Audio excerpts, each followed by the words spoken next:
மத்தேயு சுவிசேஷம் 14ஆம் அதிகாரம் 13ஆம் வசனத்திலிருந்து நான் வாசிக்கிறேன். மத்தேயு 14:13ஆம் வசனம். இயேசு அதை கேட்டு அவ்விடத்தை விட்டு படவில் ஏறி வனாந்தரமான ஒரு இடத்திற்கு தனியே போனார். ஜனங்கள் அதை கேள்விப்பட்டு பட்டணங்களிலிருந்து கால்நடையை அவ்விடத்துக்கு போனார்கள். இயேசு வந்து திரளான ஜனங்களை கண்டு அவர்களை மனதுருகி அவர்கள் வியாதியாயிருந்தவர்களை சொஸ்தமாக்கினார். சாயங்காலமான போது அவருடைய சீசர்கள் அவரிடத்தில் வந்து, இது வனாந்தரமான இடம், நேரமாயிட்டு, ஜனங்கள் கிராமங்களுக்கு போய் தங்களுக்கு போஜன பதார்த்தங்களை கொள்ளும்படி அவர்களை அனுப்பிவிட வேண்டும் என்றார்கள். இயேசு அவர்களை நோக்கி, அவர்கள் போக வேண்டுவதில்லை, நீங்களே அவர்களுக்கு போஜனம் கொடுங்கள் என்றார். அதற்கு அவர்கள், இங்கே எங்களிடத்தில் 5 அப்பமும் 2 மீன்களுமே அல்லாமல் வேறொன்றும் இல்லை என்றார். அவைகளை என்னிடத்தில் கொண்டு வாருங்கள் என்றார். அப்பொழுது அந்த ஜனங்களை புல்லின் மேல் பந்தி இருக்க கட்டிட்டு அந்த 5 அப்பங்களையும் அந்த 2 மீன்களையும் எடுத்து வானத்தை எண்ணாந்து பார்த்து ஆசீர்வதித்து அப்பங்களை விட்டு சீசர்களிடத்தில் கொடுத்தார். சீசர்கள் ஜனங்களுக்கு கொடுத்தார்கள். எல்லாரும் சாப்பிட்டு திருப்தி அடைந்தார்கள். மீதியான திருக்கையை 12 கூடை எடுத்தார்கள். ஸ்திரீகளும் பிள்ளைகளும் தவிர சாப்பிட்ட புருஷர்கள் ஏறக்குறைய 5000 பேராக இருந்தார்கள். இயேசு செய்த அநேக அற்புதங்களில் இதுவும் ஒரு முக்கியமான அற்புதம். எல்லா இடங்களிலேயும் பரவலாய் பேசப்படுவது. சண்டே ஸ்கூல் வரைக்கும் இதை சொல்லிக் கொடுக்குறது. இதுல முக்கியம் என்னன்னா, பெருக்கத்தை பற்றியதான ஒரு பெரிய பிக்சரை பார்க்கணும். படத்தை எப்படி பெருக்கம் எப்படி வருகிறது. முதலாவது பார்த்தீங்கன்னா, கர்த்தர் வந்து சொல்றாங்க, இருக்கிற இடம் வனாந்தரமான இடம், இருக்கிற இடம் வனாந்தரமான இடம். இங்கே கடைகள்லாம் கிடையாது. என்ன சொல்கிறாங்க சீசர்களுக்கு, என்ன அறிவுரை சொல்கிறாங்க, நீ மட்டும் விட்டா பேசிக்கிட்டே இருக்க, பிரசங்கார் எப்படி விட்டா பேசிக்கிட்டே இருப்பாங்க. ஆனால் ஜனங்க எப்படா டைம் ஆகும், போய் சாப்பிடணும், வீட்டை செய்யணும், அதை செய்யணும், நிறைய விஷயம் மைண்ட் ஓடிக்கிட்டே இருக்கும். ஆனால் வீட்டுக்கான கடமைகள் இருக்குது, அவங்களுக்கான கடமைகள் பொறுப்புகள் இருக்குது. இவரை வனாந்தரம் வரைக்கும் துரத்தி வந்துட்டாங்க. வனாந்தரமான இடத்துல இருக்கிறோம், இங்க ஒன்றும் வாங்க முடியாது. ஆகவே என்ன பண்ணுங்க, இவங்களெல்லாம் அனுப்பி விட்டுருங்க, பட்டணங்களுக்கு போய் சாப்பாடு வாங்கிட்டோம் அப்படின்னு அட்வைஸ் பண்றாங்க சீசர்கள். சீசர்கள் என்ன பார்க்குறாங்க, அங்க என்ன இருக்கிறது என்பதை பார்க்குறாங்க. என்ன இங்க முடியும். நம்ம எப்பயுமே பார்த்தீங்கன்னா சீசர்கள் பார்த்தீங்கன்னா, நம்மளால என்ன முடியும், நம்மளால என்ன செய்ய முடியும், நம்மளால என்ன முயற்சி பண்ண முடியும், இங்க என்ன வாய்ப்பு இருக்குது, இந்த இடம் வாய்ப்பு சரியில்லைன்னா வேற இடத்துக்கு போயிடலாமா, வாய்ப்பை தேடி போயிட்டே இருக்கலாமான்னா, கர்த்தர் சொல்றாரு, ஈசாக்கு கிட்ட கவனிச்சிங்கன்னா, ஈசாக்கு அங்கே பெருக்கம் தான். ஆனால் ஈசாக்க பாருங்க எழுதுறோம், நீ எழுத்து போகாம நான் காமிக்கிற இடத்துல இரு, இங்கே ஒன்று ஆஸ்வதிப்பேன் அப்படின்னா. இடம் முக்கியம் இல்லை, எல்லாம் சொல்லுங்க, இடம் கர்த்தர் கூட இருக்கிறது முக்கியம். கர்த்தர் கூட இருந்தால் நாம் இருக்கிற இடத்துல நாம் ரொம்ப ஆசீர்வாதமாக இருக்க முடியும். வேதத்தில் எப்படின்னு சொல்லுது, கர்த்தருக்கு சித்தமானதை செய்யறதுக்கு எருசலேமில் இருந்தால் தான் செய்ய முடியல, பாபிலோனில் இருந்தாலும் தேவனுடைய சித்தத்தை செய்ய முடியும். சாத்ராக் மேஷாக் யாபேத்நேகோ எல்லாரும் செஞ்சாங்கல்ல. செய்யற கர்த்தருடைய சித்தத்தை செய்யறதுக்கு பாசிட்டிவான சூழ்நிலை அவசியம் இல்லை, பாசிட்டிவான ஆட்டிடியூட் நமக்கு இருக்கணும். எல்லாம் சொல்லுங்க, பாசிட்டிவான சூழ்நிலை நமக்கு அவசியம் இல்லை, பாசிட்டிவான ஆட்டிடியூட் இருக்கு. நம்ம மனசு தான் பிரச்சனை. அந்த இடத்த பார்க்கும்போது இங்க ஒன்றும் கிடையாது, பக்கத்துல ஒரு மரம் ஒண்ணுமே கிடையாது, இங்க ஒரு கனி எடுக்க முடியாது, ஒரு இத்தனை பேருக்கு சாப்பாடு கொடுக்கணும்னா எவ்வளவு பெரிய கூட்டம் பாருங்க. புருஷர்கள் மட்டும் 5000 பேர் வந்திருக்காங்கன்னா எவ்வளவு பெரிய ரோடு பாருங்க. மெரினா பீச்சில் மீட்டிங் போட்ட மாதிரி பெரிய கூட்டம் அவங்க உட்காந்துருக்கு. வசனத்தை கேட்கறதுக்கு 5000 பேர் கூட்டியிருக்காங்க. இயேசு போதனை செய்து கொண்டிருக்கிறார். போதனை செய்யும்போது எல்லாம் சொல்றாங்க, ஐயா விட்டா பேசிட்டே இருக்கீங்க, மக்களுடைய பசியை பத்தி கொஞ்சம் கவனிங்க. எப்படி நம்ம கன்சர்ன் என்ன, ஐயா விட்டா அப்படியே பேசிட்டே இருக்கீங்க, மக்கள் சாப்பிடணும். சீசருக்கு என்ன கன்சர்னு, வயிற்றுக்கு சாப்பாடு போகணும். ஆனா அவர் எப்படி பார்க்குறாரு, இவங்க ஆவிக்குரிய வாழ்க்கையில பலனடையும், விசுவாசத்துல பலனுடைய, சத்தியத்துல பலனுடைய. தனக்கு இருக்க இந்த கொஞ்ச காலம் 3 வருஷம் ஊழியம் செய்ய போறேன், அந்த 3 வருஷத்துக்கு என்னால் எவ்வளவு தூரத்துக்கு இந்த அற்புதமான சத்தியங்களை மக்களுக்கு சொல்ல முடியுமா, அந்த அளவுக்கு சொல்லிடணும்னு ஏசு ஆர்வமாக இருக்காரு, இவங்க சாப்பாடை பற்றி கவனமாக இருக்காரு. சரி சொல்றீங்களா, ஓகே. 15 பாருங்க. சாயங்காலம் அவருடைய வந்து இது வனாந்தரமான இடம், நேரமும் ஆயிடுச்சு, ஜனங்கள் கிராமங்கள் போய் தங்களுக்கு போதன பதார்த்தங்களை கொள்ளும்படி அவர்களை எல்லாம் போய் சாப்பிடுவாங்க. பழைய 1 மணி நேரம் கழிச்சு மீட்டிங் ஆரம்பிக்கும் அப்படின்னு இயேசுகிட்ட சொல்லுங்கன்னு சொல்றாங்க. எல்லாரும் எதிர்பார்க்கறதா, ரைட் தானே? எல்லாரும் எதிர்பார்க்கறதா. அது இயேசு சொல்ற, இயேசு அவர்களுக்கு அவர் போக வேண்டியதில்லை, நீங்களே எல்லாம் சொல்லுங்க. அவங்க போக வேண்டியதில்லை, நீங்களே. இப்போ கர்த்தர் உங்ககிட்ட சொல்றாரு, விடுப்பா நான் போய் சாப்பாடு வாங்கிட்டு வந்துடுறேன். இல்லை நீயே சாப்பாடு கொடுக்கணும். உங்களுக்கு எப்படி இருக்கும்? கிச்சனுக்கே போகல, அடுப்பே பற்ற வைக்கல, சாப்பாடே செய்யலை, நான் எப்படியா சாப்பாடு கொடுப்பேன்?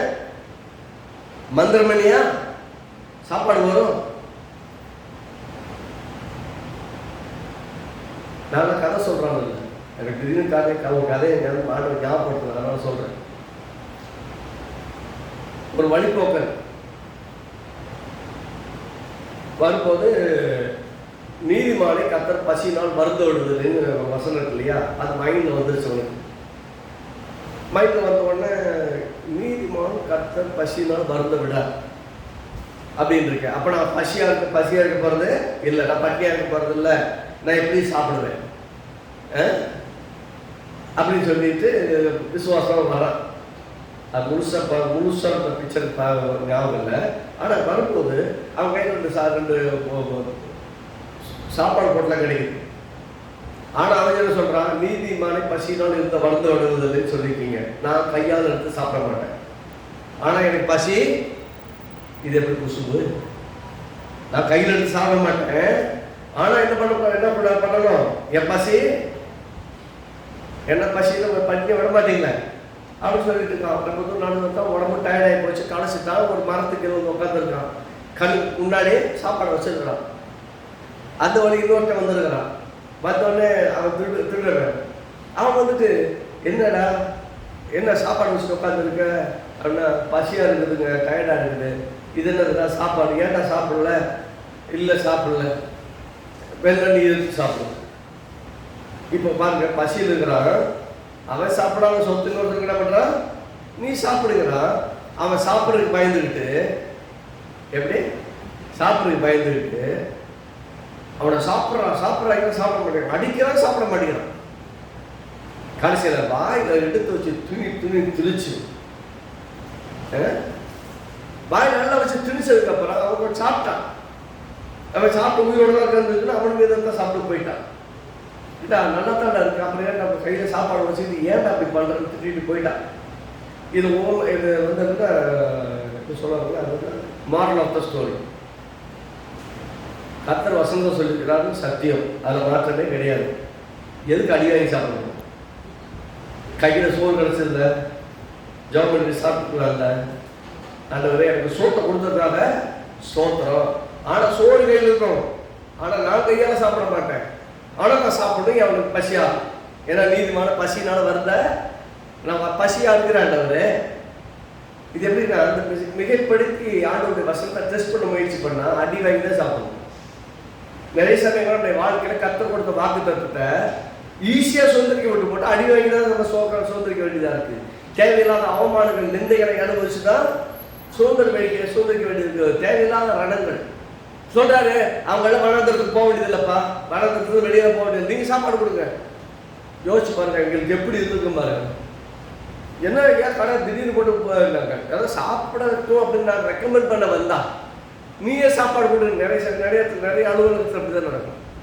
இது இப்படி பண்ணால் நல்லா இருக்குமே அப்படின்னு ஒரு ஐடியா கொடுத்தீங்க, சஜஸ்ட் கொடுத்தா, ஏன் அதை நீயே செய்யக்கூடாதுன்னு வாங்கி யோசிப்பு. அப்படி தானே நீ கண்ட சொப்பனம் இதுதான், இதற்கு இப்படித்தான் பண்ணணும்னு சொன்னேன்னு உன்னை விட ஞானமும் அறிவுள்ளவங்க வேற யாரும் கிடையாது. நீயே அந்த இடத்துல இரு, நீயே அதை நிர்வாகம் பண்ணு, நீயே அதை செயல்படுத்தினார். ரைட்டா? ராஜா தேவன் அந்த இடத்த கொண்டு போறதுக்கு திட்டமிட்டு இருந்தாரு. கரெக்டாக ஆர்கனைசேட் பண்ணி கரெக்டாக நடந்தது. நம்முடைய லைஃப்ல யோசிச்சு பாருங்க, நமக்கு பெருக்கம் என்று வர்றதுக்கு முன்னாடி நம்ம கிட்ட ஒரு சவாலான சூழ்நிலை வரும். கையில 10 பைசா இல்லை அப்படிங்கிற நிலைமையில உட்காந்துருப்போம். பாக்கெட்டு காலி, பேங்க் பேலன்ஸ் காலி, வீட்டில் பொருள்கள்லாம் இல்லை, சமையல் கூட வழி இல்லைங்கிற இடத்துல நிற்போம். அப்ப கர்த்தர் சொல்லுவாரு, ஒரு கூட்டத்தை அனுப்பிவிட்டு சாப்பாடை போட போறோம். அப்ப எப்படி இருந்ததுன்னா, ஏயா என்ன சோதிக்கிற? நம்ம மனசெல்லாம் உடைச்சு போயிடும். ஏப்பா என்ன இப்படி சோதிக்கிறீங்க? நானே போராடிட்டு இருக்கிறேன். யோசிச்சு பாருங்க. சாரி பார்த்து வர விதவை கடைசி நேரம் சாப்பாடை சாப்பிட்டுட்டு சாகருக்கு ரெடியா இருக்கும்போது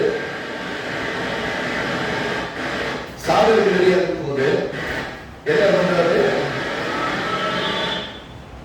கடைசி நேரம் சாப்பாடை கொடுத்து சாக ரெடியா இருக்கும்போது ஊழியக்காரன் ஆண்டவர் பண்றவங்க கொஞ்சம் சில்ப சேவை மாதிரி தான் தெரியும், பண்றவங்களாம் ஏடப்படமா பண்ற மாதிரி தெரியும். அங்கே தேவன் ஒரு பெரிய விஷயத்தை நமக்கு வெளிப்படுத்துவார். அங்கே நடந்தது இல்லை, ஒண்ணுமே கிடையாது.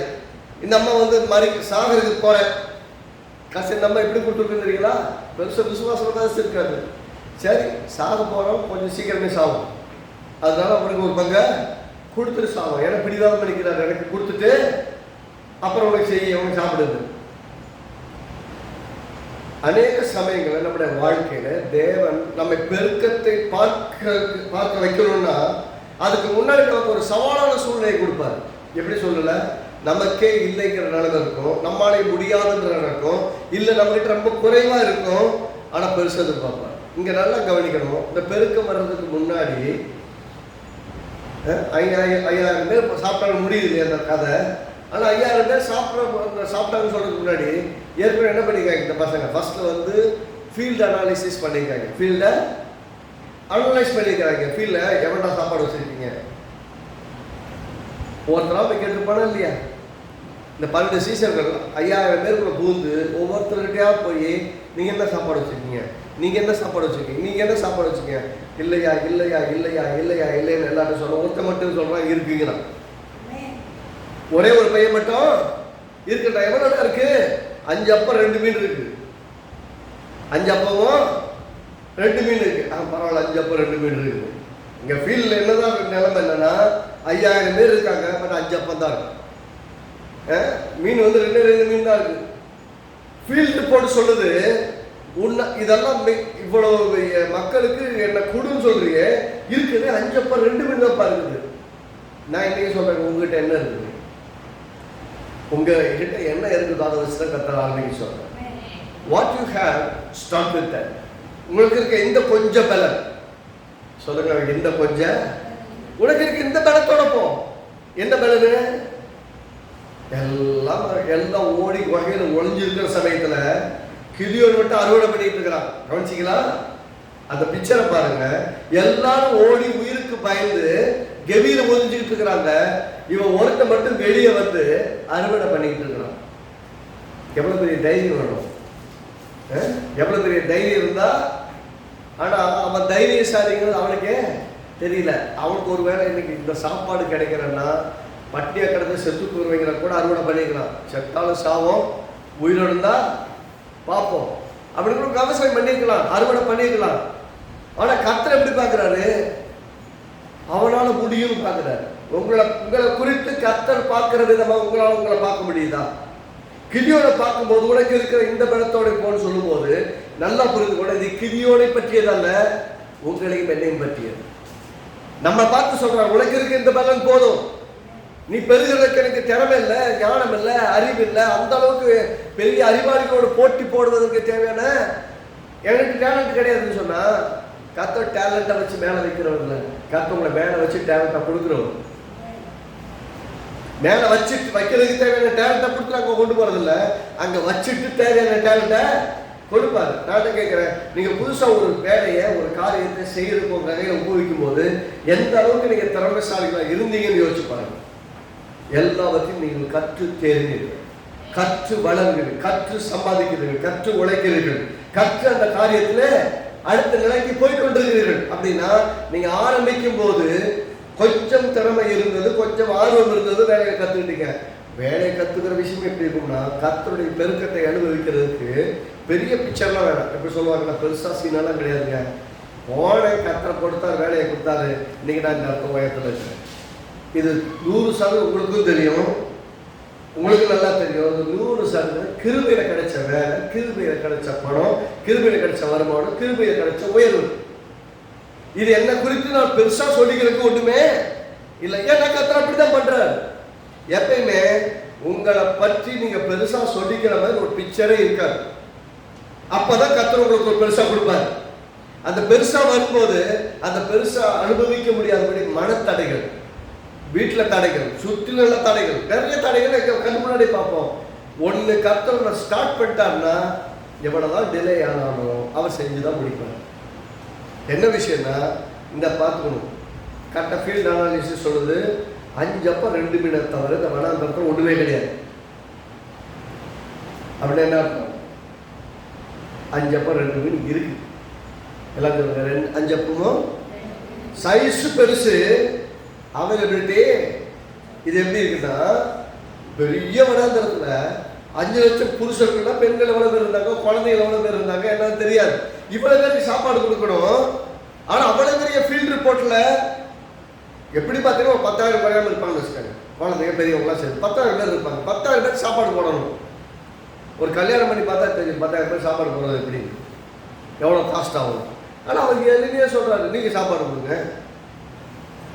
இன்னைக்கு கர்த்தர் போட்டு சொல்கிறாரு ஒரு 10,000 பேருக்கு சாப்பாடு போடுமான்னு. என்ன ஆகுங்க நீங்கள்? ஹார்ட் அட்டாக்கே வந்துடும். வருமா வராதா? ஏன் அந்த முறை ஏன் இப்படி ஏன் இந்த பஸ்ஸை போச்ச? நானே அடுத்த சாப்பாட்டுக்கு என்ன பண்ணலாம்னு யோசிக்கிற அளவுக்கு இருக்கிறேன். இந்த மாதிரி தேவைகள் அதுக்கு மேலே இருக்கிறேன். ஒரு சாப்பாட்டுக்கு ரொம்ப வேணும். நீங்கள் 100 ரூபான்னு வச்சா கூட 10,000 பேருக்கு போட்டால் இருந்தாச்சு 10 லட்ச ரூபாய்ங்களா? அவ்வளோ பெரிய செலவழிச்சு நான் இப்போ செலவழிக்கு 10 லட்ச ரூபா செலவழிக்கிறதுக்கு அவ்வளோதான் ஒத்து கிடையாது. நான் நீ வேணா பெரிய பிக்சரை கொண்டு என்கிட்ட கூட கொடுக்குறீங்க. அப்படி கற்றுக்கிட்ட வரும்போது நீங்கள் என்ன பார்க்கணும்?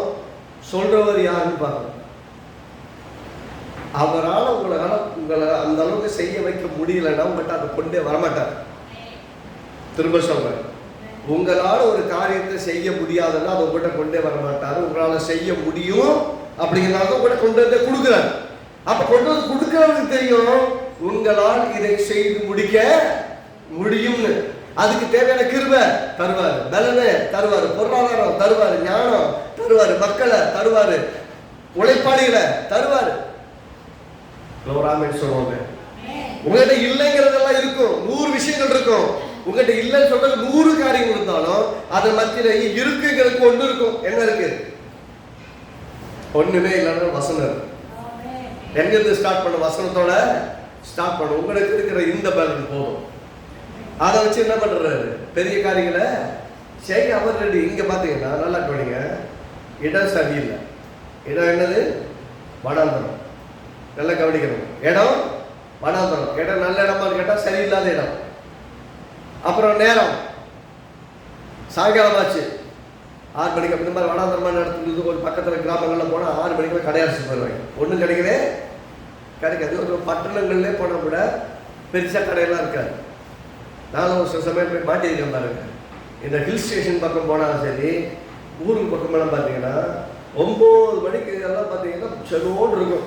9 மணிக்கு 7 மணிக்கு அப்புறம் போனீங்கன்னா கடையில் சாப்பிட முடியாது. 7 மணிக்கு அப்புறம் போனால் கடையில் சாப்பாடு கிடைக்காது, அடைச்சிட்டு போயிடுவாங்க. ஏன்னா பனி குளிர்காலம் ஆரம்பிச்சிடும். 7 மணிக்கு முன்னாடி சாப்பாடு பிடிச்சிடணும்.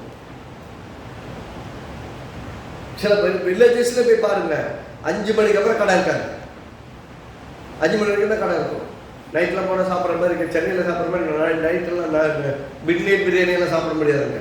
ஒன்றும் கிடைக்காது. என்ன சொல்ல வரேன்னா, இடம் சரியில்லை, நேரமும் சரியில்லை, சாயங்காலம் ஆச்சு. இனி ஒரு பட்டணம் வரைக்கும் போயிட்டு பொருட்களை வாங்கிட்டு வரணும். கையில் பணமும் இல்லை.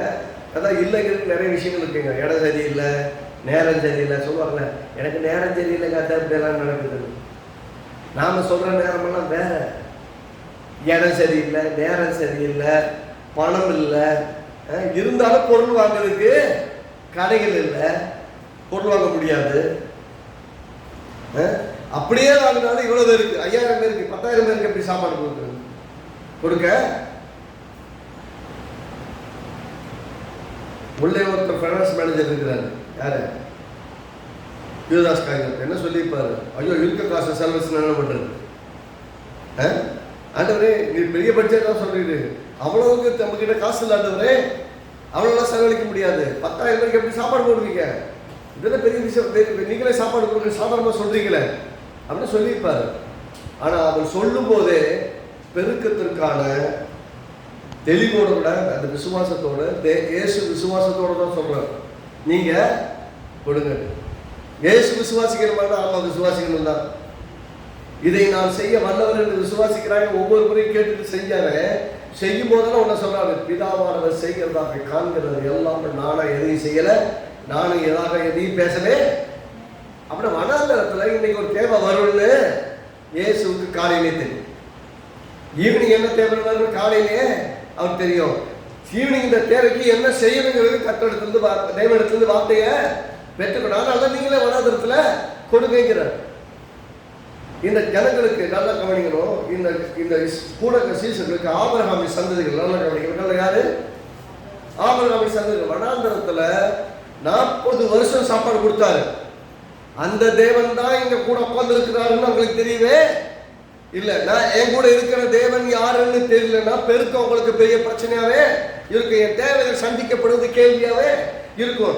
என் தேவன் யாருன்னா வனாந்தரத்தில் இஸ்ரவேல் ஜனங்களை போஷித்தவர் தான், வானத்திலிருந்து மன்னாவாகவே வந்தவர் தான். இன்னைக்கு இந்த வனாந்தரத்தில் உட்கார்ந்து இருக்காருன்னு இந்த ஜனங்களுக்கு விலகவே இல்லை. நான் இன்னைக்கு சொல்றேன், உங்களை கிட்ட வாக்குப்படுனவரும், உங்களை செய்யுங்கன்னு சொல்றவரும், உனக்கு இதை கொடுப்பேன்னு சொல்றவரும் யாருன்னா உங்களோட கூட இருக்கிற இஸ்ரவேல் ஜனங்களை வழி நடத்தின, சிலுவை உங்களுக்காய் உயிரை கொடுத்த அதே கர்த்தர் தான். அவர்தான் கூட இருக்கிறார். இந்த ஜனங்களுக்கு வந்திருக்கிறவர் மேசியான்னு தெரிஞ்சா, வரப்போகிறவராகி மன்னாவாகிய கிறிஸ்து இவர்தான் தெரிஞ்சா தெளிவா இருந்திருப்பார். அந்த தெளிவு இல்ல, குழப்பத்தில் இருக்கிறாங்க. இவங்கிட்ட வந்துட்டு உங்கள்கிட்ட என்ன இல்லைன்னு இயேசு கேட்கல. உங்கள்கிட்ட என்னெல்லாம் இல்லப்பா இல்லை. நம்ம போனா ஏசப்பாட்ட போனா என்ன சொல்லுவோம்? இன்னைக்கு ஜபம் பண்ண போய் உட்காந்தீங்க, ஜபம் பண்ண உட்காந்து என்ன சொல்லுங்க? ஆண்டவரே கையில காசு இல்லை, வீட்டில் ஒரே போராட்டமா இருக்கு, சமாதானம் இல்லை, சந்தோஷம் இல்லை, நிம்மதி இல்லை, எல்லாம் இல்லை இல்லைன்னு ஒரு பெரிய பட்டியலை சொல்லி ஜபம் பண்ணுவோமா? கர்த்தர் உங்ககிட்ட என்ன இல்லைன்னு கேட்க மாட்டாரு, என்ன இருக்குன்னு கேட்பாரு. நீங்க போகும்போது என்ன இருக்கிறது, என்ன இருந்தது என்பதற்காக நன்றியோடு ஒரு ஜபம் ஆரம்பிக்கப்படலைன்னா அது ஜபம் வல்லமையுள்ள ஜபமே. நேற்று வரைக்கும் என்னை காப்பாற்றின ஜெயவனுக்காக ஸ்தோத்திரம். இன்னைக்கு காலையில் எனக்கு சுவாசத்தோடு உட்கார வச்சிருக்கீங்கன்னா இன்றைக்கும் என்னை கொண்டு ஏதோ செய்யறதுக்காக உயிரோடு வச்சிருக்கீங்க, அதுக்காக உங்களுக்கு ஸ்தோத்திரம். என்னுடைய சுவாசமல்ல எல்லாம் கர்த்தரை துதிக்கிட்டு சொல்லியிருக்கீங்களே, ஆகவே இன்னும் நான் துதிப்பேன் கர்த்தாவேன்னு துதிகளோடு ஆரம்பிங்க. இந்த நாள் என்ன வைத்திருக்கிறேன்னு தெரியாது, அடுத்த நிமிஷத்துல என்ன நடக்கும் தெரியாது. ஆனால் எதுவா இருந்தாலும் எல்லா இடத்துலையும் என்னோட தேவனாய் கர்த்தர் இருக்கீங்க. நான் இந்த நாளை வெற்றிகரமாய் நடத்துவேன், வெற்றிகரமாய் முடிப்பேன், என் தேவைகள் சந்திக்கப்படும், எனக்காக வாசல்கள் திறக்கும், எனக்காக வழிகள் உண்டாகும், என்னுடைய வழிகள் எல்லாவற்றையும் நீ செவைப்படுத்துவீங்க. எனக்கு முன்னாடி போகிற பிரசனத்துக்காக நன்றி. இந்த நாள் முழுவதும் நடத்து நடத்துகிறேன், என்னை பலப்பட்டு இன்னும் கிருபையால் நிரப்புங்க, என் சவால்களை ஜெயிப்பதற்கு தேவையான மன வலிமையை கொடுங்க, என் எதிராளிகளுக்கு மேலாக நிற்கக்கூடிய மன வலிமையை, ஆவிக்குரிய பலன் எனக்கு கொடுப்பதற்காக ஸ்தோத்திரம் ஆண்டவர் ஸ்தோத்திரங்களோடும் துதிகளோடும் தேவனத்தில் தெரியப்படுத்துங்க. எனக்கு அது இல்லை இதில் கர்த்தர்கிட்ட உங்களுக்கு இதெல்லாம் இல்லைன்னு நல்லா தெரியும். திரும்ப சொல்றேன், உங்ககிட்ட காலையில் நீங்க போய் உட்காருங்கன்னா இன்னைக்கு என்னெல்லாம் உங்களுக்கு முன்னாடி இருக்குன்னு அவருக்கு தெரியும்.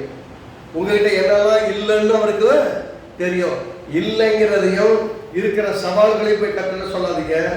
கர்த்தருக்கு உட்காந்துங்கிறாண்டவரை நீங்க கூட இருக்கீங்க. தேவரின் என்னோட கூட இருக்கிறவங்களை எப்பொழுதும் தனியும் என்னை சூழ்நிலைக்கு தகுந்த மாதிரி சரியாக காரியங்களை நிர்வாகிக்க எனக்கு ஞானத்தை கொடுங்க.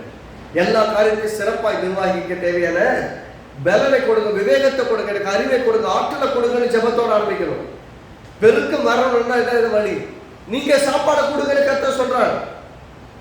இயேசு உங்களிடத்துல என்ன இல்லை என்று கேட்கவில்லை, என்ன இருக்கிறது என்றுதான் கேட்கிறார். சொல்லுங்க என்ன இருக்குன்னு. அப்போ உங்கள்கிட்ட என்னங்க இருக்கு? நம்மகிட்ட இல்லைன்னு சொல்றதுக்கு 1000 இருக்கும், ஆனால் இருக்குன்னு சொல்றதுக்கு 1 இருக்கும். ஆண்டவரே போய் உட்காருங்க, பார்க்குறீங்க, எல்லாத்தையும் கிட்ட பார்க்குறீங்க, ஒன்றும் கண்ணுக்கு பேரல, தேவை பெருசாக இருக்கு. ஆண்டவரே 5 அப்பம் 2 மீனை கொண்டு 5000 பேரை போஷிச்சவங்க, இந்த கொஞ்சம் பணத்தை வச்சு நான் என்ன செய்யணும்னு தெரியல, ஆனால் இதை பெருகப்பட்ட நீர் வல்லவர்கள் சுவாசிக்க எப்படியுமே தேவைகள் சந்திக்கப்படும். என் தேவன் எனக்காக ஏதாவது செய்வீங்க. கிரகிக்க முடியாத அற்புதங்களை செய்கிற தேவன் கூட நீங்க ஆண்டவரே, என் தேவைகளுக்கு மேல நீங்க சந்திப்பீங்க, நடத்துவீங்க. அப்படி விசுவாசத்தோடு நிற்கும் போது கர்த்தர் நமக்காக அற்புதமான காரியங்களை செய்வாங்க. உடனே பெருசா மாற்றங்கள் பார்க்கலனாலும் என்ன பண்ண நிச்சயம் இருக்குன்னா, கர்த்தருக்கு நான் சொல்லிட்டேன், என் தேவன் என்னை கேட்டிருக்கிறார், எனக்கு நிச்சயம் பதில் செய்யணும். தாமதமானாலும் அது வரும், தாமதிப்பது இல்லை. கர்த்தர் சொல்லிட்டாரு. அந்த விசுவாச நிலைமையில நீங்க எப்படி நிக்கிறீங்க? மனிதர்களுக்கு பின்னாக போய் வேலையை நடக்கணும்னு நினைக்கிறீங்களா? இல்ல மகத்துவமுள்ள தேவனை நம்பி சார்ந்து நின்று கர்த்தாவே நீர் எனக்கு உதவி செய்யும் சொல்லி நீங்க காத்திருந்தீங்கன்னா உங்களை தேடி உதவிகள் வரும், உங்களை தேடி ஒத்தாசைகள் வரும், உங்களுக்கு தேடி உங்களை தேடி வாய்ப்புகளும் வழிகளும் வரும். நீங்க வாய்ப்புகளை தேடி ஓடுற ஆளுகள் கிடையாது. அதுக்காக நீங்க வாய்ப்பை கேட்காதீங்க, அப்படிலாம் கிடையாது. நான் என்ன சொல்ல வரேன்னா, உங்களை தேடி வர்றதுக்கு நீங்க ஓடணும்னு கேட்கிறேன். நீங்க ஓட வேண்டியதே இல்லை. அங்கே சொல்றாங்க, கையில கொஞ்சம் தான் இருக்குது என்று புலம்புகிற அந்த சீசர்களுக்காக ஆண்டவர் ஒன்றும் இல்லை, கொஞ்சம் தான் இருக்குது. அதுவும் அஞ்சு அப்பமும் 2 மீன் தான். 5000 பேருக்கு எப்படி ஆண்டவர் கொடுக்குறது அப்படின்னு கேட்குறாங்க. ஏசு என்ன பண்ணாங்க? நீங்க 5 அப்பம் 2 மீனா இதான் கேட்குறாங்களா? கத்த கேட்கிறாரு, கேட்க மாட்டாங்க. அதனால சொல்றாங்க, அதற்கு அவர்கள் எங்களுக்கு 5 அப்பமும் 2 மீன்களுமே அல்லாமல் வேறொன்றுமே, என்கிட்ட 10 ரூபாய் தவிர வேற ஒன்றுமே இல்லை. இதுதான் நம்ம ஸ்டேட்மெண்ட். 100 ரூபாய் தவிர வேற ஒன்றுமே இல்லை. இந்த மாதிரி கதையெல்லாம் சொல்லக்கூடாது. என்ன சொன்னாண்டவரே, இந்த 100 ரூபா இருக்கு, ஸ்தோத்திரம், இது பெருக செய்தி. இந்த 100 ரூபா இருக்கு, இது பெருக செய்தி, தேவையை சந்திப்பதற்கு மேலதான் பெருக செய்தி ஆண்டவரே அப்படின்னு சொல்லணும். பின்னாடி பாருங்க, அவைகள் என்னிடத்துல எது உங்ககிட்ட குறையா இருக்குதுன்னு நினைக்கிறீங்களோ அதை கத்திட்ட கொண்டு போங்கிறாங்க. ரொம்ப சிம்பிள். உங்களுக்கு பெருக்க வரணுமா? என் கிட்ட இருக்கிற 5 அப்பம் 2 மீன் சொல்றது முக்கியம் கிடையாது. அந்த 5 அப்பம் 2 மீனை பெருக்கிறவங்க கையில கொண்டு போய் வைக்கணும். ஆண்டவரே, இது என்கிட்ட இருக்கு, இதையாவது என் கையில கொடுத்துருக்கீங்க, மக்கள் நன்றி, இதை பெருக செய்யுங்க. அதனாலதான் பாத்தீங்கன்னா காணிக்கை தசமாவது ரொம்ப முக்கியத்துவப்படுத்தி நான் சொல்லணும். அப்பப்பெல்லாம் சொல்லவும் சரி. எதுக்கு? நீங்க கையில சம்பளத்தை வாங்கணும்னு மொத்தமாக கட்ட நின்று கட்டாவே இந்த மாதத்தை கொடுத்துருக்கீங்க, மக்கள் நன்றி. இந்த மாதம் முழுவதும் இதை செலவழித்தாலும் மீதம் எடுக்கும்படி எனக்கு ஆசீர்வாதம் உண்டாகும். நான் அதை விசுவாசிக்கிறேன். நம்முடைய ராஜ்யத்தை அதுக்காக நான் எடுத்து வைக்க விதைக்கிறேன். நான் பெரிய அறுவடையை சந்திப்பேன். சொன்னேன், எங்கள் லைஃப்ல அவ்வளவு கடினமான பாதைகள் வந்தது. அவ்வளவு கடினமான பாதைன்னா ரொம்ப கடினமான, சிலர் கிண்டலே பண்ணுவாங்க. நான் வந்து அவமானத்தில் நிறைய சந்திக்கிறேன், என் மனைவி நிறைய சந்திக்கிறோம்.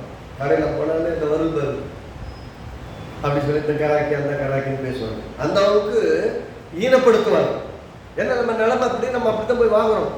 பார்க்கும்போது நம்மளை உதாசீனப்படுத்துவாங்க. நீங்க பாருங்க, எந்த கடைக்கு போகிற ஒரு பெரிய ஜுவல்லரி ஷாப்பில் போயிட்டு ஒரு 10 பவுனுக்கு 20 பவுனுக்கு நகை எடுக்கிறீங்கன்னா உங்களுக்கு கொடுக்குற மரியாதை வேற, 1 கிராம் எடுக்கணும் போகிறவங்களுடைய மரியாதை வேற, ரைட் தானே? அந்த மாதிரி தான் நம்ம பார்ப்பாங்க. 1 கிராம் எடுத்தால் கூட மதிப்பாங்க. கொஞ்சம் ஒரு குண்டு மணி எடுக்கணும் போய் நின்று பாருங்க, ஆமா போமா நிறைய வேலை இருக்கலாம் போமா அப்படின்னு உங்களை உதாசீனப்படுத்துவாங்க. ஏன்னா நீங்க வாங்கக்கூடிய அளவு கம்மி. எப்பயுமே உங்கள்கிட்ட குறைவா இருந்தா உதாசீனப்படுத்துவார்கள். ஆனா அவங்ககிட்ட என்ன குறைவா இருக்குதோ அதை கத்தனை கொண்டு போனா அவர் உதாசீனப்படுத்த மாட்டார். இந்த என் பிள்ளை விசுவாசத்தோடு எங்கிட்ட வந்து நிற்குது. நானும் சொல்றேங்க, 1 மாசம் கூட மாத கடைசியில நாங்கள் ஒண்ணுமே இல்லைன்னு நின்ன நிலைமை இது வரைக்கும் விடாது. 25 வருஷத்துக்கு மேல ஆச்சு. கத்தருக்கு மகிமையா சொல்றேன், என்னை பத்தி பெருமையா சொல்றேன் சொல்றேன். 1 மாசம் கூட மாசம் ஆரம்பிக்கும் போது இருந்ததை விட மாசம் முடிக்கும் போது நிறைய தான் வச்சிருக்கேன். ஒரு நாள் வைக்கப்படவில்லை. அது மத்தியில் நிறைய தேவைகள், நிறைய சவால்கள், நிறைய செலவுகள், எப்படி நடந்ததுன்னே தெரியாது. ஆனாலும் கத்தர் கைவிடல. 25 வருஷமா அப்படியே வெற்றிகரமா நடக்க வச்சிருக்கிறாருன்னா இன்னும் நடத்துவார். அவ்வளவுதான். ரொம்ப சிம்பிளா விசுவாசிக்காரு. சில சமயம் வரும்போது இதெல்லாம் கைக்கு மிஞ்சின வீக்கம், கைக்கு மிஞ்சின செலவுகள், தேவையில்லாதன்னு யோசிப்போம். சில சமயம் பார்த்தீங்கன்னா கத்தர் மேல பாரத்தை வச்சிருக்கோம்.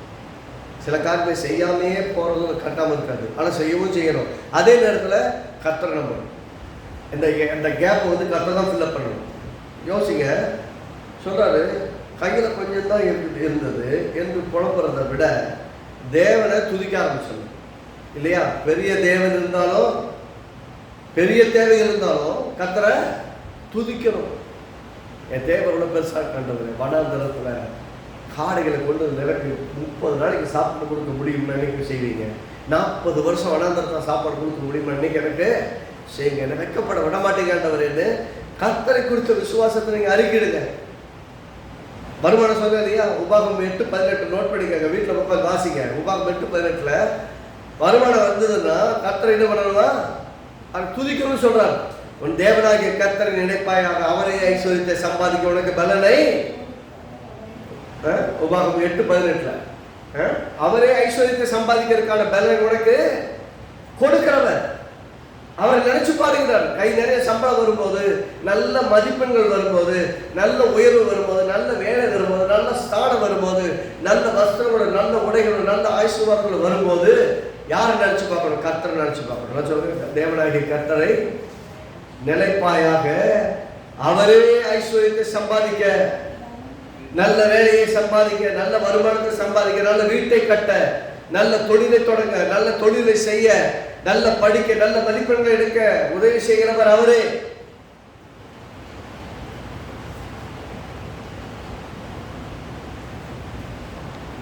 நாம் வாயை திறந்து நம்முடைய வருமானத்தின் மேல் ஆசீர்வாதத்தை பேசணும். நம்ம குடும்பத்தின் மேல் வாயை திறந்து ஆசீர்வாதத்தை பேசணும். நீங்க பேசாம பெருக முடியாது. வாக்குத்தத்தத்தை சொல்லி ஜபிக்காம பெருக முடியாது. ஏன்னா உங்களை கர்த்தர் அப்படிதான் படைச்சிட்டார். கர்த்தர் எப்படி உலகத்தை உண்டாக்குனார்? சொல்லி சொல்லி படைத்தார். கர்த்தர் உங்களை எப்படி படைச்சிட்டாரு? அவரை மாதிரியே படைச்சிருக்கிறாரு. நீங்க எப்படித்தான் படைக்க முடியும்? உங்க உலகத்தை சொல்லி சொல்லி தான் படைக்க முடியும். அப்படின்னா வசனம் இல்லாமல் வாக்கை, நீங்கள் வாக்கு தத்தத்தை நீங்க பேசாம உங்க வாழ்க்கையை ஒண்ணு கூட உருவாக்க முடியாது. உங்க வாழ்க்கை ரொம்ப அழகான வாழ்க்கையா போகணும், மாறணும்னா வார்த்தையை கொண்டு தான் உருவாக்கணும். நிறைய சமயத்துல விசுவாசிகளாக இருக்கிறவங்க சத்தியம் தெரிஞ்சதுக்கு அப்புறமும் இல்லைங்கிற புலம்பல்கள், மற்றவங்களை நம்மளை பார்த்து பரிதாபப்படணுங்கிறதுக்காகவே நிறைய சமயங்கள்ல இல்லை இல்லை இல்லைன்னு பேசி விசுவாசிக்க வேண்டிய விஷயத்தை தடுமாறுட்டாங்க. நல்லா கவனிங்க. இல்லைன்னு சொன்னதுனால ஒருவேளை என்கிட்ட ஒன்றுமே இல்லைங்கன்னு சொல்றாங்க, அவங்க சந்தோஷப்படலாம். ஒருவேளை உங்களை பார்த்து பரிதாபப்படலாம். ஆனால் கர்த்தர் உங்களை பார்த்து ரொம்ப பரிதாபப்படுறாங்க. இவ்வளோ பெரிய தேவன் நான் கூட இருக்கேன், இல்லை இல்லைன்னு இந்த பொண்ணு சொல்லிட்டு இருக்கேன், இந்த பையன் சொல்லிட்டு இருக்கேன், அப்படிதான் பார்ப்பாரு. ஒன்றுமே இல்லைன்னாலும் சரி, என் தேவன் என்னை வெட்கப்படலை, குறைபடவில்லை, நல்லா தான் வச்சிருக்கிறார் விஷயத்தில் உறுதியாக இருக்கணும். நம்ம ஆய திறந்து என்ன பண்ணணும்? வருமானத்தை ஆசீர்வதிக்கணும், பிள்ளைகளை ஆசீர்வதிக்கணும். மார்க் லிஸ்ட்டை கொண்டு வந்து பிள்ளையை கொடுத்தோன்னே என்ன மார்க் எடுத்திருக்கான்னு திட்டாலே இருந்ததில்லை. அந்த வருடத்தை பொருத்தமாக இருக்காரு, நன்றி. அடுத்து இதை விட சிறந்த மதிப்பெண்களை பார்க்கணுங்க. என் பிள்ளையை ஞானத்திலும் கிருபையிலும் அறிவிலும் விவேகத்திலையும் நீங்கள் நிரப்ப போகிறதுக்காக உங்களுக்கு ஸ்தோத்திராண்டவர் நீங்க ஜெபம் பண்ண ஆரம்பிச்சுன்னா எங்கிருந்து நாலேஜ் டிரான்ஸ்ஃபர் ஆகும் தெரியாது. பிள்ளைகளுக்கு தேவன் திறமையை கொடுப்பார். டென்ஷனாக என்ன ஆகும்? ஐயோ இது என்ன போதோ, எப்படி ஆகும் போதோ, இது எப்படி ஆகுமோ? கவலைப்படாதீங்க. கர்த்தருடைய கரத்தில் இருக்கிற பிள்ளைகள் கெட்டே போகாது. பிள்ளைகள் கொண்டு மட்டும் கற்றுக் கொடுக்கணும். கர்த்தரை அறிந்து கொள்ள, கர்த்தரை அறிந்து கொள்ள, கர்த்தரை விசுவாசி, கர்த்தரை ஏற்றுக்கொள்ள மட்டும் கரெக்டாக கற்றுக் கொடுத்துட்டீங்கன்னா போதும், அந்த பிள்ளைகள் ஒரு வெற்றியான பிள்ளைகளாக மாறும். எங்க பிரச்சனைனா தேவனை தேடுவது இந்த காலத்தில் மழிந்து போகிற அல்லது முக்கியத்துவப்படுத்தப்படாத ஒரு இடத்துக்கு சமுதாயம் போயிட்டு இருக்கு. அந்த சமுதாயத்தின் மத்தியில கர்த்தரை தேடாமல் அந்த வாழ்க்கையில வெற்றி இல்லை என்ற விஷயத்தை சரியா போதிக்கணும். நான் சொல்றேங்க, நீங்க எத்தனை கோயில், எத்தனை குளம், எத்தனை பகுதியெல்லாம் சுற்றி திருந்தாலும் திருந்துட்டு வாங்க. என்னைக்கு கர்த்தருடைய வார்த்தையின்படியே வந்து நிக்கலன்னா ஒண்ணு கூட பெற்றுக்கொள்ள முடியாது. என்ன எங்க தலைகளாக சுத்தலாம், தலைகளாக நிக்கலாம் இல்லைங்க. எத்தனை வாரம் அங்கே போச்சு வந்தோம்னா அங்கே ஆசீர்வாதமாக இருக்கிறாங்க. 100 வாரம் கூட போங்க, ஒன்றும் நடக்காது. புத்தி மாறாம, விசுவாசம் மாறாம, வாயை திறந்து அறிக்கப்படுங்க, அறிக்கை மாறாம வாழ்க்கை மாறவே, சத்தியத்தை அறிந்து கொள்றதுல இருக்கக்கூடிய ஆர்வத்தை விட ஒருத்தரைய மேல கை வச்சா எனக்கு ஆசீர்வாதம் வர நினைக்கிற நினைப்பு இருக்கு இல்லையா, அதை விட ஒரு மோசமான விஷயம் கிடையாது. நானே கேட்கிறேன், உங்க மேல கர்த்தர் ஆசீர்வாதத்தை சொல்லிக்கிறார், உங்களுக்குள்ள தேவன் இருக்கிறார், அதுக்கு மேல அவர்கிட்ட இருந்து வேற என்ன புதுசா டிரான்ஸ்ஃபர் ஆயிருக்கு உங்களுக்கு? யார் மூலமும் உங்களுக்கு ஆசீர்வாதம் வரப்படுறதில்லை. உங்க ஆசீர்வாதத்திற்கும் வெற்றிக்கும் நீங்க மட்டும்தான் காரணம். ரைட்டா? பொய்யை சொல்லியும் ஜெயிக்கலாம், உண்மையை பேசியும் ஜெயிக்கலாம். பெரிய ஆள் ஆயிடலாம், பொய்யா சொல்லி ஏமாத்தி கூட பெரிய ஆள் ஆயிடலாம், பணம் படைத்தவர்களாக பெரிய ஐஸ்வர்யவர்களாக மாறிடலாம். ஆனால் எப்பயுமே கவனிச்சு, பொய்யினால் கட்டப்பட்டது ரொம்ப நாள் தாங்க, அது எல்லாருக்கும் கேடு. அதனால் பொய்யை சொல்ல வேண்டியதில்லை. நிறைய சமயம் விசுவாசிகள் உண்மை தானே சொல்லணும், இல்லைன்னா இல்லைன்னு தான் சொல்லணும்.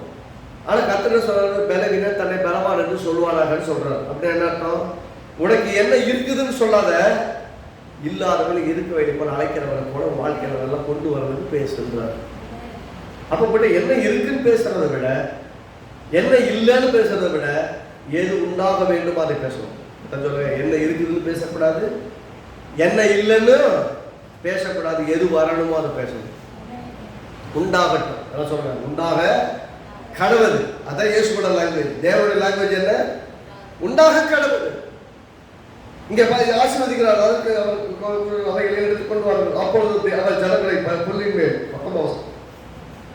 14:19 ஜனங்களை புல்லின் மேல் பந்திருக்க கட்டிட்டு கையில வாங்கின உடனே எல்லாரையும் பந்திக்கு உட்கார சொல்லிட்டார். இப்ப இப்படி சொல்லுங்க, உட்கார வச்சாச்சு. இப்ப பெருகாம போச்சு, என்ன பண்ணுவாங்க? கையெல்லாம் கழுவிட்டு பந்தியில் உட்காந்துட்டாங்க. பெருகாம போயிட்டு என்ன நடக்கும்? இயேசுக்கு அந்த சந்தேகமே இல்லை. வாங்கினாரு, ஆசீர்வதித்தாரு. நல்லா கவனிங்க, பந்தியை கட்டிட்டால் அந்த 5 அப்பங்களையும் அந்த 2 மீன்களையும் எடுத்து வானத்தை அண்ணாந்து பார்த்து ஆசீர்வதித்து, என்ன நடக்குது? கையில் இருந்தது 5 அப்பம் 2 மீன். அண்ணாந்து பார்த்தாண்டு வருது 5 அப்பம் 2 மீன் அந்த வனாந்தரத்துக்கு கொடுத்துருக்கீங்க. இது பழகி பெருகட்டும் ஜாம் பண்ணியிருப்பார். ரைட்டா? இதை நான் ஆசீர்வதிக்கிறேன் ஜாம் பண்ணியிருப்பார். ரைட்டா? நான் இப்படி கேட்கிறேன், ஆதியிலே தேவன் மனுஷனை உண்டாக்கிட்டு கர்த்தர் மனிதன் மேல் ஆசீர்வாதத்தை சொன்னார். நீ பழகி பெருகி பூமியை நிரப்பி அதை கீழ்ப்படுத்தி ஆண்டு கொண்டு சொன்னார். அப்போ உங்க மேல சொன்ன ஆசீர்வாதமும் பெருக்கமும் உங்க மேலதான் இருக்குது. அதை யாரும் எடுத்து போடல, ஆசீர்வதிக்கப்பட்டு தான் இருக்கீங்க. இங்க கர்த்தர் வானத்துக்கு நேராக உயர்த்தி இதை ஆசீர்வதிக்கிறார். நல்ல கவனிங்க, ஆசீர்வதித்து கொடுத்ததுனால தான் அது பெருகிச்சு.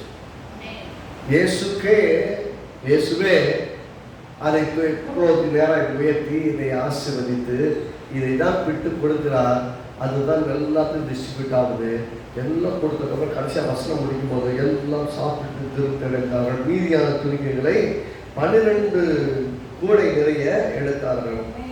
ஸ்திரீகளும் பிள்ளைகளும் தவிர சாப்பிட்ட புருஷர்கள் ஏறக்குறைய 5000 பேர். அவங்களெல்லாம் சேர்த்தா 10 லட்சம் பேர் இருக்கு. இப்போ ஸ்டார்ட் பண்ணும்போது 5 அப்பம் 2 மீன், முடிக்கும் போது 12 கூட மிச்சம். மிஞ்சி படம் 5 அப்பம் 2 கூடைக்கு எத்தனை பெருசா 10 கூடையை எடுத்துட்டு வந்திருப்பாங்க. ஒரு கூடையில கொண்டு வந்து கொடுத்துருப்பாங்க. கொடுக்கும்போது ஒரு கூடையில கொடுத்தாங்க. ஆனா மீதமான துணிக்கைகள் 12 கூட. இப்ப அப்ப கவனிச்சு பாருங்க, இங்க என்ன நடக்குது? பெருக்கத்திற்கான ஒரு பிரின்சிபல் எங்க கற்றுக் கொடுக்குறாங்க. பெருக்கத்துக்கான பிரின்சிபல் இருக்கிறத வச்சு தேவனுக்கு ஸ்தோத்திரங்களை செலுத்துங்க. இருக்கிறத எடுத்து விட்டு ஒவ்வொரு காரியத்தையும் செலவழிங்க, ஒவ்வொரு காரியத்துக்கும் கொடுங்கள். அதை முதல்ல என்ன பண்றாரு? கற்றுக்கு நேரம் அதை உயர்த்தி அதை ஆசீர்வதிக்கிறார். நீங்க வருமானத்தை வாங்கிட்டு வந்தவங்க உங்க வாழ்க்கையில் அந்த பெருக்கத்தின் பிரமாணம் உங்க வாழ்க்கையில இயக்கி வைக்கணும்னா அதை செயல்பட வைக்கணும். எப்படி புவியீர்ப்பு பிரமாணம்னு இருக்குல்ல, பிரின்சிபல்ஸ் ஆஃப் கிராவிட்டின்னு ஒன்று இருக்கா?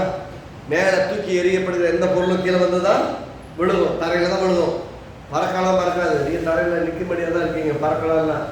அப்ப கீழே வந்து தான் விழுகுதுன்னா அது புவியீர்ப்பு பிரமாணம் இயக்கத்திற்கான கீழே வந்து விழுகுது. அதே போலதான் வசனமும், நான் அனுப்பின வசனம் வெறுமையா என்னிடத்தில் திரும்பாமல் நான் விரும்பி அனுப்பின காரியமாகும்படி வாய்க்கும். என்கிட்ட சும்மா வராது. நான் ஒரு வசனத்தை பூமிக்கு அனுப்பிட்டேன்னா இது will bounce back to God. கடவுள்கிட்ட திரும்ப போய் சேரும். எப்படி போய் சேரும்? நீங்க சொல்லி அனுப்புனீங்க, நான் நிறைவேற்றிட்டு வந்துட்டேன்னு போய் நிற்கும். எப்படி நிற்கும்? யோசிச்சு பார்த்துருக்கீங்களா? எப்படி போய் நிற்கும்? நீங்க உட்கார்ந்து ஆண்டவரே உங்களுடைய வார்த்தைகளின்படி எனக்கு செய்து உங்களுக்கு ஸ்தோத்திர ஆண்டவரேன்னு அந்த வசனத்தில் நிறைவேறுதலுக்கான தேவனுக்கு நன்றி சொல்லுவீங்க பாருங்க. அப்ப அந்த வசனம் ரிட்டர்ன் போகும். எப்படி? நன்றியாய் போகும். அப்படின்னா வசனம் அனுப்பும் போது நிறைவேறட்டும் அனுப்புவாரு. வசனத்துக்கு நீங்க துதி செலுத்தும் போது வசனத்துக்கு பதிலாக போகும். அது நீங்க அவர் அனுப்பின வசனம் வெறுமையா அவரிடம் திரும்பி வரவே அப்படின்னு அர்த்தம். எந்த வசனமும் தேவனுக்கு நன்றி செலுத்தப்படாமல் முடிக்கிற விஷயமே கிடையாது. எத்தனை பேருக்கு புரியுது? அப்ப நீ ஆரம்பிக்கும் போது என்ன குறைவு இருக்குதோ குறைவை சொல்லி புலம்பக்கூடாது. என்ன இருக்குதோ அதற்காக தேவனுக்கு நன்றி சொல்லுங்க. எனக்கு கொடுத்த அந்த அருமையான பிள்ளைகளுக்காக நன்றி. அவங்க என்ன வரப்போ வந்துட்டு போனோம். இந்த பிள்ளைகளை கொடுத்ததற்காக நன்றி. இந்த பிள்ளைகளை ஞானவான்களாய் நீர் மாற்றி நீர் வல்லவராய் இருக்குது. எந்த நோக்கமும் இல்லாமல் இந்த பிள்ளைகள் எனக்கு கொடுக்கல. இந்த பிள்ளைகள் எதிர்காலத்தில் மிக ஞானவான்களாய் உமக்கு பயப்படுத்த உண்மை அறிந்து கொண்டு உண்மை விசுவாசி உமக்காக வாழ்ந்தார்கள் என்று நான் விசுவாசிக்கிறேன். ஆண்டவரே, இந்த பிள்ளைகளுக்காக நன்றி, கணவருக்காக நன்றி, என் மனைவிக்காக நன்றி, என் வேலைக்காக, வருமானத்திற்காக, எனக்கு கொடுக்கப்பட்ட உறவுகளுக்காக உமக்கு நன்றி. இந்த பொருளாதார நிலத்தில் நான் எவ்வளவு மோசமா இருந்தாலும் என்னை ஒவ்வொரு நாளும் கவனிக்கிறேன், மேற்படை போல என்னை போஷிக்கிறேன், என்னை நடத்துகிறேன், உமக்கு ஸ்தோத்திரம் ஆண்டவரேன்னு நன்றி செலுத்துங்க. கையில காசு வந்து தலைகளை நிற்கிறது இல்லை. உடனே கர்த்தருக்கு எடுத்துட்டு போய் கர்த்தர் சமூகத்தில் அது கொடுக்காமல், அதை அர்ப்பணிக்காமல், ஜெபிக்காமல் செலவழிக்க தவறுங்க. இப்போ நிறைய என்ன பிரச்சனை, நேராக பேங்க் அக்கௌண்ட்ல போட்டுறாங்க. எடுத்தாலும் ஒரு ஜிபேல ஒரு 100 ரூபா பேமெண்ட் பண்ணி அப்புறமா ஜெர்மனிக்கு யோசிக்கிறது. முதல்ல சொல்றேன், கஷ்டம் உள்ள வந்து விழுந்த உடனே விழுந்துருச்சு, கிரெடிட் ஆயிடுச்சு சொன்ன உடனே கர்த்தாவே உமக்கு ஸ்தோத்திரம். இந்த வருமானத்து இந்த மாசத்துல கொடுத்ததுக்காக நன்றி. இதை ஆசீர்வதிக்கிறீங்க. உங்களுடைய செயல ஒப்பு கொடுக்கிறேன். இந்த மாதம் முழுவதும் செலவழித்த பின்பு மீதம் எடுக்கிற உதவி செய்யும். அங்கேயே ஜெபம் பண்ணிடணும். அப்புறம் நீங்க தசமாக எடுத்து வைக்கிறீங்க, காணிக்கட்டு என்ன வேணா பண்ணுங்க. பண்ணும்போதெல்லாம் ஒரு ஜெபம், ஆண்டவரே நான் ராஜ்யத்துல விதைக்கிறேன், பெரிய அறுவடைய நான் விசுவாசிக்கிறேன், என்கிட்ட இல்ல அப்படின்னு புலம்புறது இல்ல, உமக்கு உம்மிடத்தில் வாங்கி உமக்கு கொடுக்க எனக்கு கிருபை கொடுத்ததற்காக இந்த கொடுக்கப்பட்டதற்கு மேல ஒரு பெரிய பெருக்கத்தை எனக்கு தருவீங்கன்னாலே விசுவாசிக்கிறேங்கிறத நம்ம 100% விசுவாசிக்கணும். நல்லா கவனிக்கணும். மாத சம்பளமோ பென்ஷனோ பார்த்தீங்கன்னா மாதத்துக்கு 1 தடவை வரும் தானே. எல்லாருக்கும் அப்படி தானே மாத சம்பளம் வாங்குறதுக்குலாம் தெரியும். ஆனால் வேலை செய்கிறவங்களுக்கு, பிஸ்னஸ் பண்ணுறவங்களுக்கு அப்பப்போ வருமானம் வரும். எல்லா நாளும் வருமானம் வராது, அப்பப்போ வரும். மாத சம்பளம் வாங்குறவங்களுக்கும் பிஸ்னஸ் பண்ணுறவங்களுக்கும் பென்ஷன் வாங்குறவங்களுக்கும் அப்பப்போ வரும், மாதத்துக்கு ஒரு தடவை வரும். ஆனால் ஆசீர்வாதம் மட்டும் டெய்லி வரும். ஆசீர்வாதம் மட்டும் டெய்லி வரும். அப்போ எதை சார்ந்து கொள்ளணும்? வருமானத்தையா ஆசீர்வாதத்தையா? ஆசீர்வாதத்தை சார்ந்து கொள்ளணும். அப்படியே அதுவே ஆசீர்வாதம் எப்போதும் வரும். எப்போதும் வர்றதை பிடிச்சுக்கணும், எப்பவாவது வர்றதை சார்ந்து கொள்ளக்கூடாது. திரும்ப சொல்றேன், எப்போதும் வர ஆசீர்வாதத்தை சார்ந்து கொள்ளணும், எப்பவாவது வர்ற வருமானத்தை, பொருளாதாரத்தை, ஆசீர்வாதங்களை, பொருள்களை சார்ந்து கொள்ளக்கூடாது. எப்பயும் வரக்கூடிய உறவை பிடிச்சிக்க கூடாது. எப்பவும் கூட இருக்கிற கர்த்தரை பிடிச்சுக்கணும். எத்தனை பேருக்கு விளங்குது?